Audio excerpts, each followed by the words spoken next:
संकटमोचन कृपानिधान।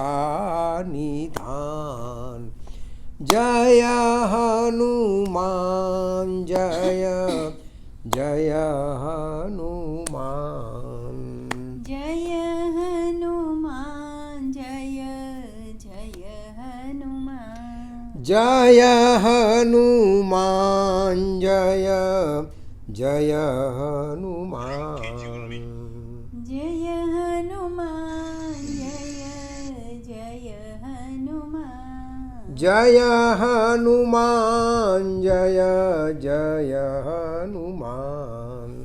जय हनुमान जय जय हनुमान। मंगल मूर्ति जय हनुमान। मंगल मूर्ति जय हनुमान। जानकी नंदन जय हनुमान। जानकी नंदन जय हनुमान। अंजनी नंदन जय हनुमान। अंजनी नंदन जय हनुमान। अंजनी नंदन जय हनुमान। अंजनी नंदन जय हनुमान। जय हनुमान जय जय हनुमान। जय हनुमान जय जय हनुमान। राम भक्त प्रभु जय हनुमान। राम भक्त प्रभु जय हनुमान। राम भक्त प्रभु जय हनुमान। राम भक्त प्रभु जय हनुमान। जय हनुमान जय जय हनुमान। जय हनुमान जय जय हनुमान। मंगल मंगल जय हनुमान। मंगल मंगल जय हनुमान। मंगल मूर्ति जय हनुमान। मंगल मूर्ति जय हनुमान। जय हनुमान जय जय हनुमान। जय हनुमान जय जय हनुमान। जय हनुमान जय जय हनुमान।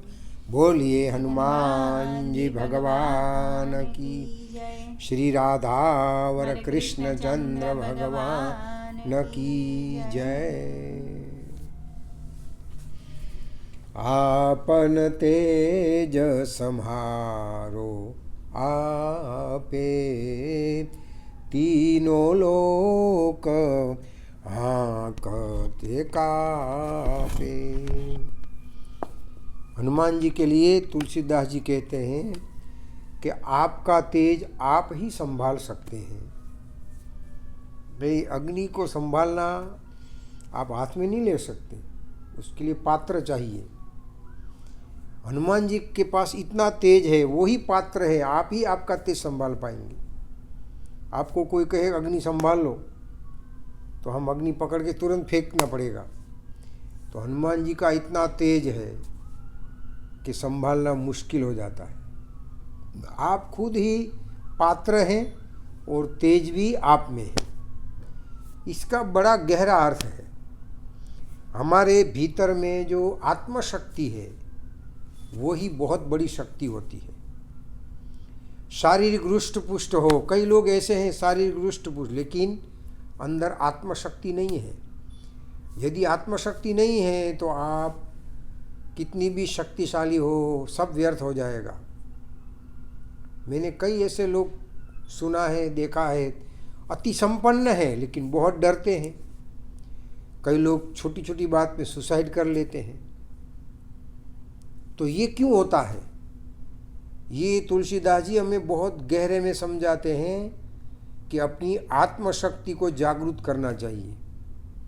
परिस्थितियां तो विकट आएगी, संसार का क्रम है, कभी ऊपर कभी नीचे। समुद्र की तरंगे जो होती है ना, लहरें, वो कभी ऊपर होती कभी नीचे आती है। हमारे जीवन में भी कभी सुख कभी दुख।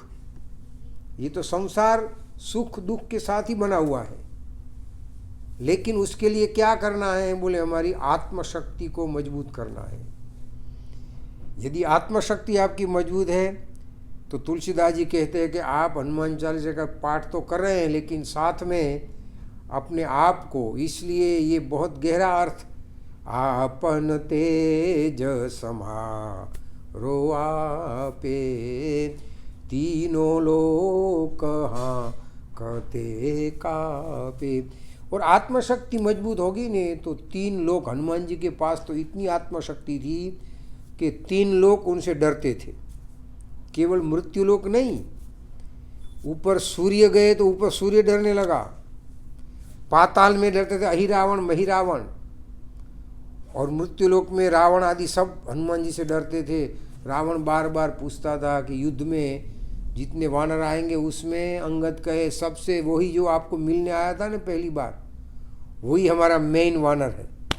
बस रावण उससे बहुत डरता था क्योंकि हनुमान जी के पास आत्मशक्ति थी। शारीरिक शक्ति तो थी ही लेकिन साथ में आत्मशक्ति भी थी। बाकी आपने कई ऐसे लोग देखे होंगे जिनके पास इतनी शरीर सौष्ठव है, शारीरिक शक्ति भी है, लेकिन एक बार हार गए तो फिर वो भी नाराज हो जाते हैं। बड़े बड़े पहलवान, फिर वो अपने आप गिल्टी फील होने लगती है उनको। अरे हार जीत तो संसार का नियम है, हार जीत पचाना वही आत्मशक्ति है। हर बार जीतना ऐसा नहीं। तीनों लोग हाँकते कांपे, इसका अर्थ बराबर समझ लीजिए।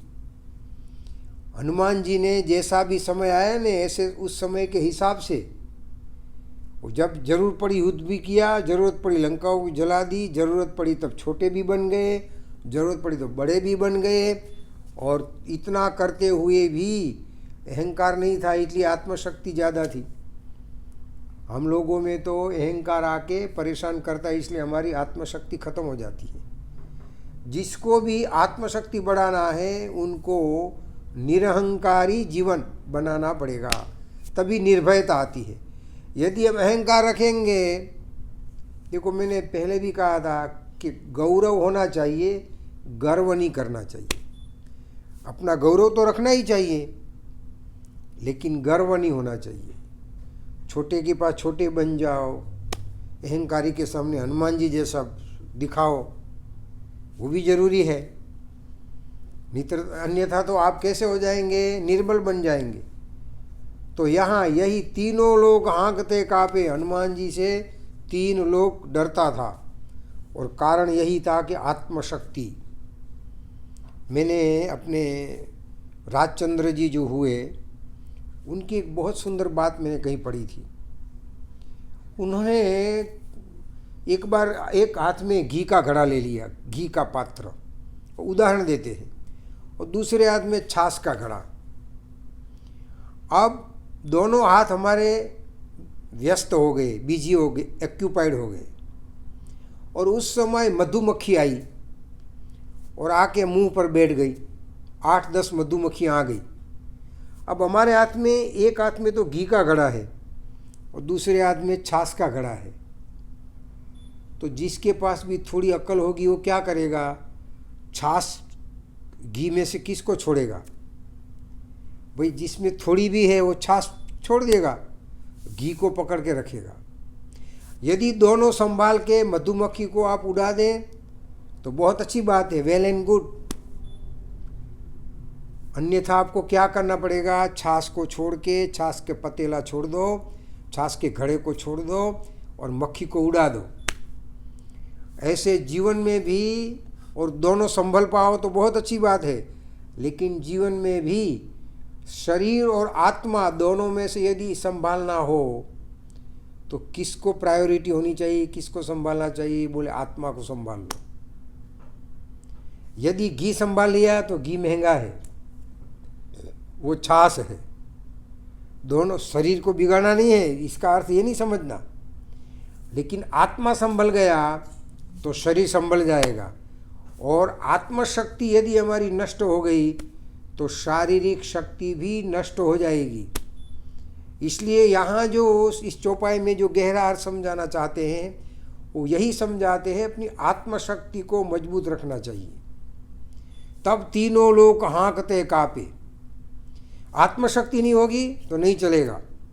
इसलिए राजचंद्र जी का ये वाक्य हमेशा याद रखना, घी छाछ में से घी को संभालो, आत्मा को संभालो। लेकिन आज हम क्या करते हैं, आत्मा के लिए इतना समय नहीं निकालते, ज़्यादा शरीर ज़्यादा समय शरीर के लिए निकालते हैं, शरीर को सजाने में, शरीर को धजा में सब ठीक करते हैं। अब आत्मशक्ति तो प्राणायाम से बढ़ती है, आत्मशक्ति ध्यान से, आत्मशक्ति सेवा से, आत्मशक्ति लोगों की सेवा से, ये सब आत्मशक्ति बढ़ाता है। ये जो भी मैं कह रहा हूँ ने, ये सब हमारी आत्मशक्ति को उन्नत करने के लिए है। आप जिम में जाएंगे शारीरिक शक्ति बढ़ जाएगी, लेकिन आत्मशक्ति बढ़ाना है तो आपको प्राणायाम है, ध्यान है, पूजा है, जप है, तप है, ये सब आत्मशक्ति बढ़ाने के मार्ग है। दूसरे के लिए कुछ जीना सीखना चाहिए, उससे भी आत्मशक्ति बढ़ती है। वो सूक्ष्म रूप से पता नहीं लगता है। आप थोड़ा भी दूसरे के लिए जिएंगे ना, उसकी प्रसन्नता आपको आत्मशक्ति देगी।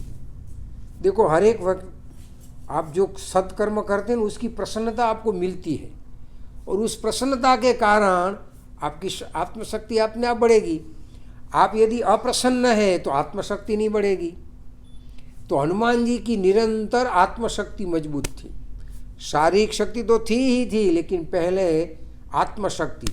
और इसलिए कह रहे हैं, आपन तेज समारो आपे, तीनों लोक हाँकते कापे। आप ही आपका तेज, आपकी शक्ति आप ही संभाल सकते हैं ये हनुमान जी, और इसलिए तीन लोग आपसे कांपते रहते हैं। तो हम भगवान से यही प्रार्थना करें कि हर एक जीव की आत्मशक्ति बढ़ती रहे हनुमान जी की कृपा से। इसी प्रार्थना के साथ आइए, आरती का समय हो गया है, आगे की चर्चा कल करेंगे। कल नई चौपाई ले लेंगे। भूत पिशाच निकट नहीं आवे, महावीर जब नाम सुनावे। कल उसकी चर्चा करेंगे। जय श्री कृष्ण।